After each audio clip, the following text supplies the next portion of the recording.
ภาษาไทยผมไม่ค่อยแข็งแรงนะจอร์จ Sure, but it's okay ภาษาไทยผมก็ไม่ค่อยชัดด้วยครับอาจารย์ไม่เป็นไรเอาเลยครับต่างคนก็ไม่ชัดกันครับผมขอบคุณพระเจ้าผมรู้สึกว่าเราเป็นครอบครัวเดียวกันจริงๆในวันนี้นะครับ Thank the Lord today I feel like we are one as family today all together gathered around here แล้วก็ขอบคุณอาจารย์นพคุณที่ให้โอกาสแล้วก็พยายามส่งเสริมงานรับใช้อยู่ตลอดเวลา I'm really thankful for Noble Kun to be able to gather everybody and really supporting this ethnic gathering แล้วก็รู้สึกมีความชื่นชมยินดีที่เรามีโอกาสมาพบกันที่นี่เพราะว่าเรามีสิ่งหนึ่งที่เหมือนกัน I'm very happy that we're able to gather together and we have one thing in common เพราะว่าเราพบคุณค่าของชีวิตในการทรงสร้างตามพระสัญญาของพระเจ้า which is basically the great commission of what Jesus has given us ด้วยการไถ่ของพระเยซูคริสต์เจ้า and his death on the cross and resurrection for us คุณค่าชีวิตของเราไม่ได้อยู่ที่เงินหรืออำนาจหรือความสำเร็จ The value of our life is not with money, power, or success แต่อยู่ที่พระเจ้า but in the Lord เหมือนที่พระเยซูคริสต์เจ้ากล่าวว่าถ้าจะได้สิ่งของทางโลกเป็นของเราแต่ต้องเสียชีวิตไปก็ไร้ประโยชน์ It's just like what Jesus said if you want to inherit the world but you will have to lose yourself วันนี้ผมได้นำพระธรรมสดุดีบทที่90ข้อ12มาแบ่งปันพี่น้อง Psalms 90 verse 12 This is today's devotion ขอพระองค์ทรงสอนให้นับวันของข้าพระองค์เพื่อข้าพระองค์ทั้งหลายจะมีจิตใจที่มีปัญญา So new NIV basically Psalms 90:12 teach us to number our days that we may gain a heart of wisdom พระคำของพระเจ้าสอนว่าขอพระเจ้าสอนเราเนี่ยให้นับวันเวลาของชีวิต So this devotion of what the Lord has taught us basically said teach us the number of our days ในพระคัมภีร์สดุดีบทที่39ข้อ5ถึง6 In Psalms 39 to 5 พระคัมภีร์บอกว่าชีวิตของมนุษย์เนี่ยมันสั้น The verse says that the lives of a human being is very short นี้ประมาณ1คืบ basically very short หรือว่าเหมือนเงา or like a shadow หรือว่าเหมือนดอกไม้ในยามเช้าที่บานสะพรั่งแต่ถึงตอนเย็นก็เหี่ยวแห้งไป So just like a flower that's being planted early in the morning but if you don't water it in the daytime or in the evening it'll just wither away พระคัมภีร์ก็บอกว่าชีวิตมนุษย์เหมือนลมหายใจ The Bible talks about our lives being like a breath มันก็เป็นอย่างนั้นจริงๆนะครับ So that's just reality that's how it really is เมื่อเรามองย้อนกลับไปวันเวลาที่ผ่านมา When we look at our past or a human being's past อยู่ที่นั่น5ปีอยู่ที่นั้น10ปีทำอันนู้นทำอันนี้ When we look back 5 years ago 10 years ago we did this we did that มาถึงวันนี้รู้สึกว่าเวลามันผ่านไปรวดเร็วเหลือเกิน So when you look at today and you sit today time goes by very fast สิ่งที่อยากทำเหมือนกับว่ายังไม่ได้ทำก็มีเยอะ The things that we wanted to do in the past we have never done there's just so many things to do มีบางคนบอกว่าถ้าชีวิตสั้นแล้วเราจะสามารถทำอะไรได้ไหมเนี่ย So when people sit down and think wow life is short can we really fulfill all the things that we want to do แต่พระคำของพระเจ้าไม่ได้เน้นว่าชีวิตสั้นหรือยาวเนี่ยมันมีความสำคัญ That the Bible doesn't really focus whether you have a short life or a long life that's not that important พระคัมภีร์ของพระเจ้าให้ความสำคัญว่าเรารู้จักพระประสงค์ของพระเจ้าหรือไม่ The real purpose is do we know God's calling for our purpose in our life เมื่อเรามองดูชีวิตของพระเยซูคริสต์เจ้าในบรรดาศาสดาพระเยซูสั้นที่สุด So we look at Jesus' life basically his ministry was very short พระองค์ใช้ชีวิตเพียงแค่33ปีกว่าเท่านั้นเอง So Jesus' life was only 33 years before he left แล้วก็รับใช้พระเจ้า3ปีกว่าเท่านั้นเอง And his real ministry was only 3 years แต่ว่าเรื่องราวชีวิตของพระองค์ไม่เคยตาย But his life has never passed away or never forgotten of what he did เรื่องราวชีวิตของพระเยซูคริสต์เจ้าไม่เคยสิ้นสุด The life of Jesus was never ending and his ministry and his deeds เพราะว่าพระเยซูคริสต์เจ้ารู้น้ำพระทัยของพระเจ้า because Jesus knew his Father's will and his purpose for why he came down. พระองค์มุ่งมั่นที่จะทำสิ่งนั้นให้สำเร็จ And he was really diligent in getting his purpose fulfilled. ถ้าพูดจริงๆก็คือว่าพระเยซูมีชีวิตอยู่เท่าที่จำเป็น So in conclusion, Jesus' life was fulfilled to the very purpose, to the end of what the Father had for him. พระองค์ก็กลับไปเลย So when Jesus' work was finished, he ascended back to heaven. บางทียิ่งอยู่นานก็ยิ่งทำบาปเยอะเนาะ So maybe like if he was more on earth, there might be more temptations. แต่อย่าให้เป็นเช่นนั้นก็แล้วกันนะครับ But we hope it's not like that. วันนี้เราอยากใช้ชีวิตที่มันสั้นๆเนี่ยเพื่อสร้างเรื่องราวชีวิตแบบไหน So today in our life is very short, as we say. So what kind of purpose and life do we want to accomplish in this very short life that we have? เรารู้นามพระทัยพระเจ้าชัดเจนไหม Do we know God's purpose and God's calling for our lives clearly? สิ่งที่เรามุ่งมั่นทำอยู่วันเนี้ยเราคิดว่าเป็นสิ่งที่ถูกต้องหรือไม่ What are we doing today? Is it the right thing that we're called to do? ขอพระเจ้าช่วยเรา May the Lord help us. ในการนับวันเวลาของชีวิตแต่ละวัน So may the Lord help us in guiding us each day in our short life daily, in our what we're called to do. ชีวิตนี่มันสั้นจริง Life is very short. ๆประการที่สองนะครับ The second point, ชีวิตเนี่ยมันมีวันจบ life has an ending, as we all know. ในพระธรรมปัญญาจารย์บทที่Ecclesiastes. ครับพระธรรมตอนนี้บอกว่ามีทุกอย่างบนโลกใบเนี่ยมันมีวาระของมัน Everything has a season. There's always an end for every season. มีวาระเกิดวาระตาย There's a season of life and death. วาระหัวเราะแล้วก็วาระร้องไห้ A time of sorrow and a time of laughter. วาระทำสงครามวาระสร้างสันติ A season of war, a season of peace. ทุกอย่างมันมีวันจบสิ้น Everything has an ending. แต่บางครั้งเราดำเนินชีวิตอยู่ในโลกเนี่ยเหมือนกับว่าจะไม่มีวันจบสิ้น Sometimes we might think, or other people live life as if we can live forever or do things that like there's no หลาย ending. หลายคนพยายามไขว่คว้าหาทุกสิ่ง There's many things that are trying to search for answers or try to take any opportunity they can to ไม่ว่า find จะเป็น something in เงิ life. นอำนาจความสำเร็จ Right, from money to power to success, as we all know in society today. เพราะว่าเราคิดว่าสิ่งนั้นจะทำให้ชีวิตเรามั่นคง Because we think those things will give us confidence or stabilize in ใน our พระธรรม lives. มัทธิวบทที่19พูดถึงเรื่องของเศรษฐีหนุ่มคนหนึ่ง In Matthew 19, it talks about the young rich man. เขามาหาพระเยซูคริสต์เจ้าเขาบอกว่าอยากได้ชีวิตนิรันดร์จะต้องทำอย่างไร So as we all know in the story, he went to ask Jesus, like, how can I get everlasting life? พระเยซูคริสต์เจ้าบอกว่าทำตามพระบัญญัติของพระเจ้า So follow what Jesus said. เขาบอกว่าเขาทำเสร็จแล้ว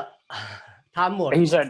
the rich man said, yeah, I listened to all of your teachings or the Lord's teachings.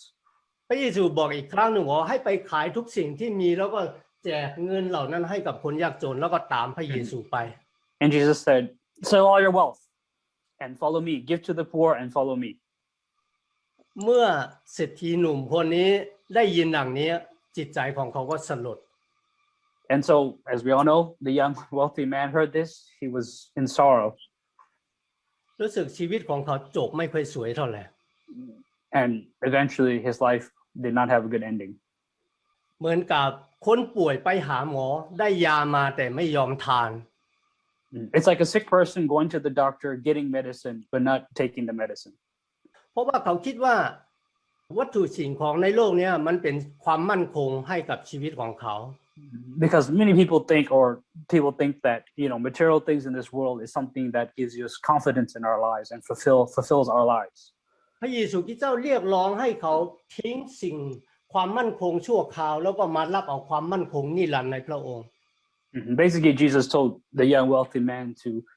give your earthly possessions that give you confidence in yourself to have everlasting confidence in Jesus. But he did not listen.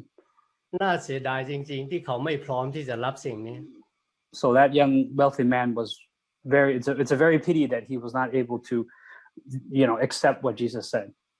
แต่ผมชอบชีวิตพระเยซูคริสต์เจ้า But for me personally, I like พระ Jesus' องค์ life. จบชีวิตที่สวยงามมากเลย Jesus' life had a beautiful ending. พระองค์จบชีวิตด้วยความรักแล้วก็ด้วยการเชื่อฟังพระเจ้า Jesus' life ended with love and fulfilling what his purpose was to the Father. แล้วก็ด้วยความรักที่มีต่อคนทางโลก And Jesus' love to the world. พระองค์จบชีวิตที่สวยจริง Jesus' life ended very beautifully. ๆ วันนี้เราอยากจบชีวิตอันสั้นแบบไหน Today, what kind of ending do we want in our life? ด้วยความจงรักภักดีต่อพระเจ้า Our faithfulness to the Lord, ด้วยความยำเกรงด้วยความสัตย์ซื่อต่อพระเจ้าหรือไม่ right? Our fear of the Lord and our calling to the Lord.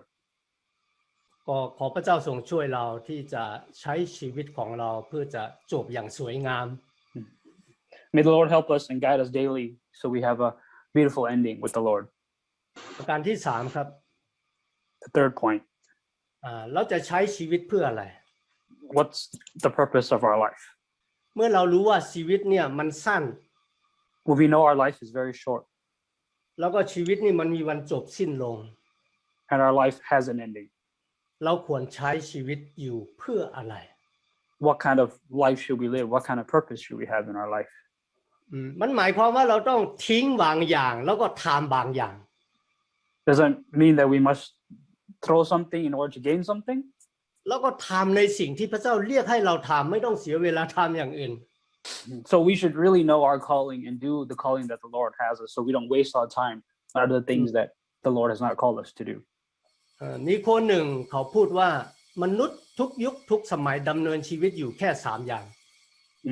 And there's a saying that in every generation or every period of life, there's humans do 3 things. หนึ่งก็คือกิน The first thing is eat, กามแล้วก็เกลียดครับผมกาม like sexual รู้ไหม ambition. Oh, it's like okay, yeah. Humans reproduce. Let's just say that. Follow, reproduce, and respect. Yes. นี่คือจุดหมายของชีวิตของมนุษย์ในโลกนี้มีอยู่แค่กินกามเกลียดแค่3อย่างเท่านั้นเอง These are one of the main principles of human beings, and this is basically, แต่ในฐานะที่เราเป็นลูกของพระเจ้าเราต้องแตกต่าง But as followers of Christ, we are different from these 3 things to one. ผมอ่านพระคำของพระเจ้ามีวันหนึ่งไปเจอตอนที่ประชาชนพากันมาจับพระเยซูเพื่อจะตั้งเป็นกษัตริย์ I was doing a devotion one time, and I was reading the story where the mob was trying to get Jesus to become king. แต่พระเยซูคริสต์เจ้าไม่เอานะครับพระองค์เป็นกษัตริย์อยู่แล้วเนาะ Because Jesus didn't want it. He is already a king to some extent. พระองค์ไม่ได้ลงมาในโลกนี้เพื่อกินกามเกลียดไม่ใช่นะครับ Jesus did not come down to this earth for sexual stuff, respect, or to follow anybody. ฉะนั้นเราเองก็ต้องระวังถ้าหากว่าโลกนี้หยิบยื่นอะไรให้กับเรา So we have to be careful what the world offers us. กำนันผู้ใหญ่บ้านอบต.สจ.สท.อะไรเป็นต้น Right. In Thai culture, basically all these positions that give you respect and influence in society or the village, we have to be careful. ขันชีวิตของเราไปรับใช้สิ่งอื่นแทนพระเจ้า Instead of following what our calling is. อาจารย์เปาโลมาพบกับพระเยซูคริสต์เจ้า Apostle Paul met Jesus. กิจการบทที่20ข้อ24นะครับ In the book of Acts. อาจารย์เปาโลบอกว่าชีวิตของข้าพเจ้าไม่ได้ประเสริฐสำหรับข้าพเจ้า Paul said his life is not as special for the Lord. แต่ข้าพเจ้าขอทำหน้าที่อย่างหนึ่งคือรับใช้พระเยซูคริสต์เจ้าตลอดชีวิตของข้า But my role is to be faithful to the Lord, to do my calling until the end of my ฟิลิปปี life. บทที่3ข้อที่7สิ่งที่เคยเป็นคุณประโยชน์ให้กับข้าวันนี้มันเป็นเหมือนหยากเยื่อ So in Philippines 3:7 whatever were gains to me I now consider loss for the sake of Christ คือเขารู้ว่าชีวิตที่เขามีอยู่เนี่ยมันไม่ใช่เพื่อสิ่งอื่นมันเพื่อพระเยซูจริง Apostle Paul said that he knows his life is not for other stuff it's for the purpose of doing the Lord's work of his calling ๆถ้าเรารู้จุดประสงค์ของพระเจ้ายิ่งเร็วเท่าไหร่การใช้ชีวิตของเราก็มีค่าทุกนาที So for our personal lives if we know God's calling for our lives and our role even more we can use for the benefit of the Lord's work ผมประทับใจผู้รับใช้ของพระเจ้าที่รู้สึกจะเป็นบิลลี่เกรแฮมนะครับ I'm very impressed by the ministry of Billy Graham and his wife and his life ผมได้ยินว่ามีประธานาธิบดีเรียกเขาไปเพื่อจะแต่งตั้งเขาให้เป็นทูตของอเมริกาไปประจำต่างประเทศ I heard of a story one time of one of the presidents of the U.S. called Billy Graham to appoint him as an ambassador to one of the countries เขาบอกกับประธานาธิบดีว่าคุณน่ะลดตำแหน่งผมต่ำลง Billy Graham told the president said please lower my position เพราะว่าผมเนี่ยเป็นทูตของพระเจ้าจากสวรรค์มาอย่างโลกนี้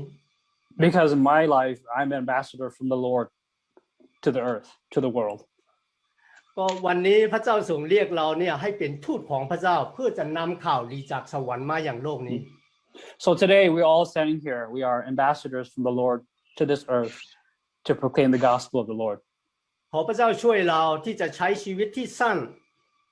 May the Lord use our short life ที่มีวันจบ that has เพื่อ an จะ ending ถวายเกียรติแด่พระเจ้า that can give honor to the Lord ก็ด้วยกำลังเราทำไม่ได้จริง With our own strength we cannot do that ๆเราต้องพึ่งพากำลังซึ่งมาจากองค์พระวิญญาณบริสุทธิ์เจ้าจริง we have to depend on the Holy Spirit and the Lord's power to guide us ๆขอบคุณมากที่รับฟังพระคำของพระเจ้าขอพระเจ้าอวยพรครับ Thank you for listening to the devotion ขอบคุณอาจารย์สุชาติมากๆนะครับที่แบ่งปันพระคำของพระเจ้ารู้สึกว่าเป็นพระพรมากนะฮะตอนที่อาจารย์แบ่งปันก็ผมได้ยินเสียงจักรจั่นอยู่ข้างหลังของอาจารย์ด้วยนะฮะเสียงจักร เลย จั่ ครับ น อาจารย์ครับ นั้นแสดงว่ามันอาจารย์ก็อยู่บนดอยเสียงของอาจารย์ก็จะเป็นเสียงจักรจั่นทั่วบนดอยอาจารย์ So basically Nob said that he heard cricket sounds in the studio there so he's probably up in the mountains with crickets up there so โอเค ใช่ขอบคุณครับอาจารย์สำหรับแบ่งปันที่ดีมากเลยครับก็คือชีวิตสั้นนี้ดีมาก very good เพราะว่าถ้าจะแชร์นี่ก็คือผมตอนผมมีประชุมกับแอคแคนนเขาเคยสอนผมว่า it's not how you start it's how you finish มันไม่เกี่ยวกับการเริ่มต้นมันเกี่ยวกับสิ้นสุดจบก็คืออันนี้กำลังใจให้ผมมากครับขอบคุณครับอาจารย์ โอเคผมคิดว่าคงจะได้หนุนใจหลายๆคนด้วยเช่นเดียวกันนะครับรู้สึกว่าขอบคุณที่อาจารย์ได้เตรียมพระคำของพระเจ้าอย่างดีให้กับเราหนุนใจเราทุกคนผมเชื่อว่าคงจะหนุนใจเราทุกคนด้วยเช่นเดียวกันเพราะว่าชีวิตของเราก็คือสั้นทุกคนนะครับไม่มีใครชีวิตยาวที่นี่และทุกคนก็จะต้องจบนะจะจบยังไงให้มองที่พระเยซูคริสต์ยิ่งรู้ดียิ่งเร็วยิ่งดีจบแบบพระองค์ชีวิตที่เหลืออยู่ให้คุณค่าสูงสุดก็ขอบคุณมากนะครับขอบคุณพระเจ้า